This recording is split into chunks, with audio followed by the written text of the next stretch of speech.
જય શ્રી કૃષ્ણ બધાને ને જય માતાજી। તો આજે આપણે બનાવીશું વેજીટેબલ સબ્જી બનાવીશું ફ્રેન્ડ્સ। ઘણા બધા શાકભાજીનો ઉપયોગ કરી અને આ એક વેજ સબ્જી તૈયાર થતી હોય છે। તમે બહાર ખાવા જતા હોશો પણ એનોય સ્વાદને તમે ભૂલી જશો એવું આ વેજ સબ્જી ઘરે તૈયાર થઈ જતું હોય છે ફ્રેન્ડ્સ। ઊંધિયાને એક બાજુ તમે સાઈડમાં મૂકી દો એવું આ શાક છે એ ઘરે જ તૈયાર થઈ જતું હોય છે। અને આ શાક વધારે પડતું શિયાળામાં બનતું હોય છે પણ હજુ શિયાળો ગયો નથી। ફેબ્રુઆરી સુધી શિયાળો હોય છે અને માર્ચ મહિનાથી ઉનાળાની શરૂઆત થતી હોય છે। તો તમે જોઈ શકો છો આ મારી વેજ સબ્જી તૈયાર થઈ ગઈ છે। લાસ્ટમાં ધાણા નાખી અને આ રીતે સબ્જીને સર્વ કરી છે। તો ચાલો એકદમ સરસ વેજ સબ્જીમાં શું સામગ્રી પડે છે એ જોઈ લઈએ। પોણી વાટકી મેં અત્યારે વટાણા લીલા અને લીલી તુવેર લીધી છે। તુવેર અને વટાણાનો એક સરખો માપ રાખ્યો છે। રીંગણ છે, 2 મરચાં છે, 2 પરવળ છે, થોડું ફુલાવર છે, ગુવાર છે, 1 ગાજર છે અને 1 બટાકું લીધું છે। આ મેન સામગ્રી મેં તમને અહીંયા બતાવી છે। આપણે ઘણી બધી સામગ્રી ઉમેરીશું તો વિડીયો સ્કીપ ના કરશો, લાસ્ટ તક જોશો તો તમને ખબર પડશે।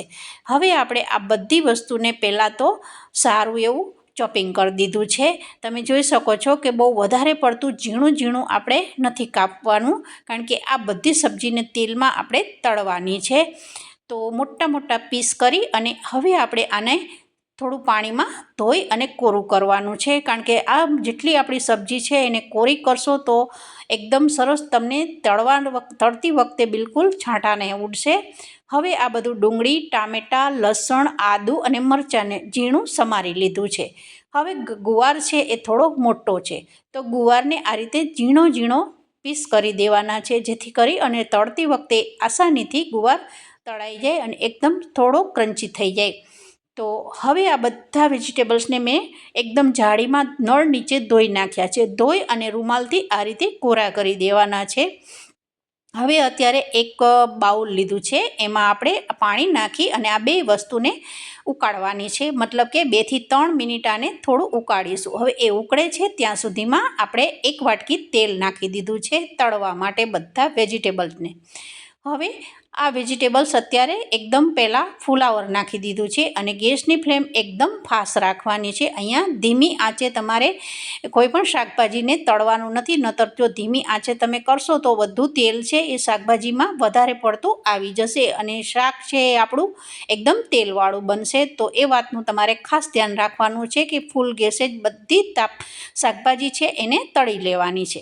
હવે ફુલાવર એકદમ સરસ તળાઈ ગયું ત્યાર પછી આપણે અહીંયા ગાજરનો ઉપયોગ કરી દીધો છે। એક પછી એક આ રીતે શાકભાજીને તળવાનું છે, એક સામટું બધું નાખીને તળવાનું નથી કારણ કે એક સામટું તમે નાખી અને તળશો તો અમુક વસ્તુ છે એકદમ સોફ્ટ છે। જુઓ આ પરવળ છે તમે તેલમાં નાખશો એટલે બિલકુલ પોચા પડી જશે।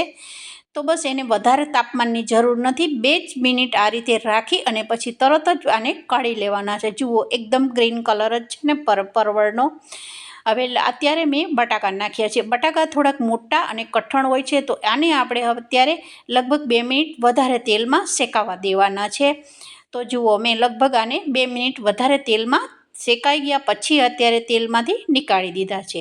હવે મેં અત્યારે લાસ્ટમાં અહીંયા રીંગણ નાખ્યા છે કારણ કે રીંગણ છે એને ધોઈ અને તરત જ આ રીતે 4 પીસ કરી અને તળી લીધા હતા કારણ કે જો તમે વધારે વાર રાખશો તો રીંગણ છે એ ધોયેલા કાળા પડી જતા હોય છે।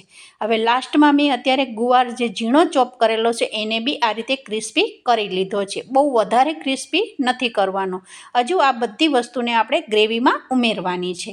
હવે તમે જોઈ શકો છો કે જે તેલ બચ્યું છે એને મેં એક વાટકીમાં કાઢી લીધું છે। એની એ જ કડાઈમાં આપણે હવે રાઈ નાખવાની છે ગ્રેવી બનાવવા માટે અને થોડું આખું જીરું નાખવાનું છે, એક બાદિયું નાખવાનું છે, તમાલપત્ર છે, લવિંગ છે, મરી છે અને એક લાલ મરચું લીધું છે।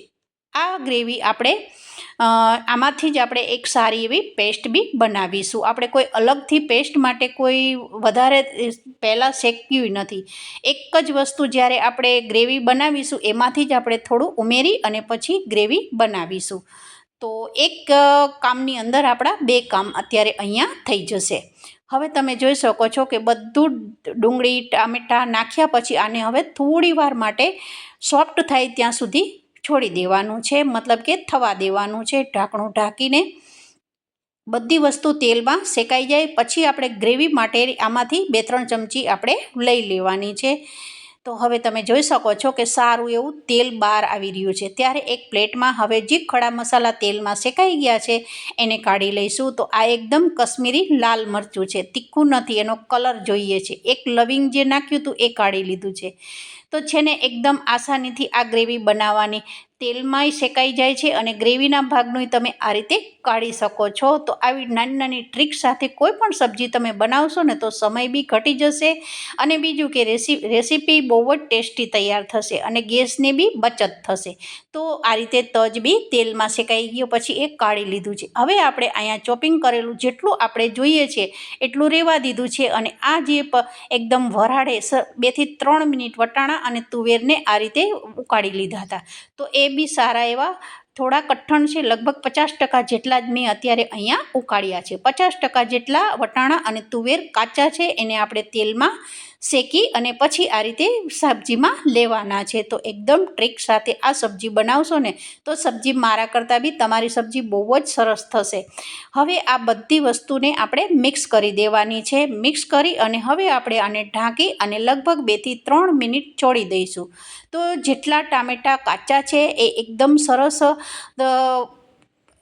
એકદમ પોચા થઈ જશે. હવે મેં અત્યારે જે ગ્રેવી છે એમાં અત્યારે કાજુ અને સિંગદાણા અને 1 ચમચી તલ નાખ્યા છે. આ બધી વસ્તુની આપણે એક સારી એવી પેસ્ટ બનાવી દેવાની છે.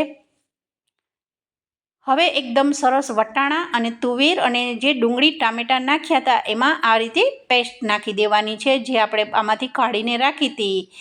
તો તમે જોઈ શકો છો એકદમ આસાનીથી પંજાબી ગ્રેવીને એક બાજુ ટક્કર મારે એવી આ ગ્રેવી તૈયાર થઈ જતી હોય છે. ફ્રેન્ડ્સ, બસ આવી નાની નાની ટ્રીક સાથે બનાવશો ને તો સબ્જીનો ટેસ્ટ બહુ જ સરસ આવે છે. ત્યાર પછી અહીંયા મેં સ્વાદ માટે એકદમ સરસ 1 ચમચી જેટલી મલાઈ નાખી છે.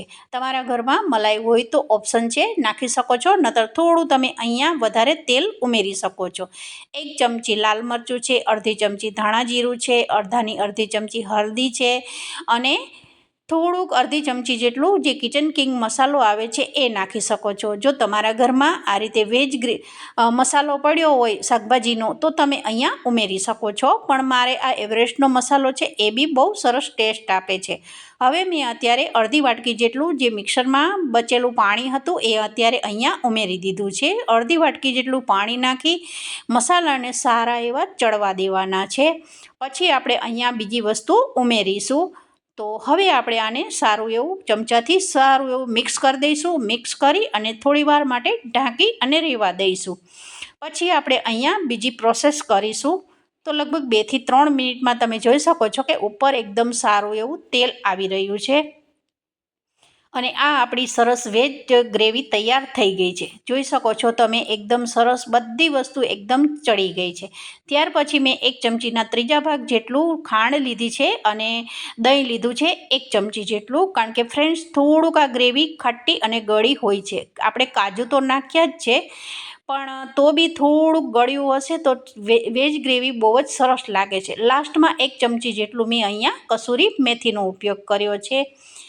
તો આ બધી વસ્તુ તમારા ઘરમાં હોય તો તમે ઉમેરી શકો છો, ના હોય તો તમે સ્કીપ કરી શકો છો. આ ઓપ્શન છે લીલી ડુંગળી અને લીલા લસણની.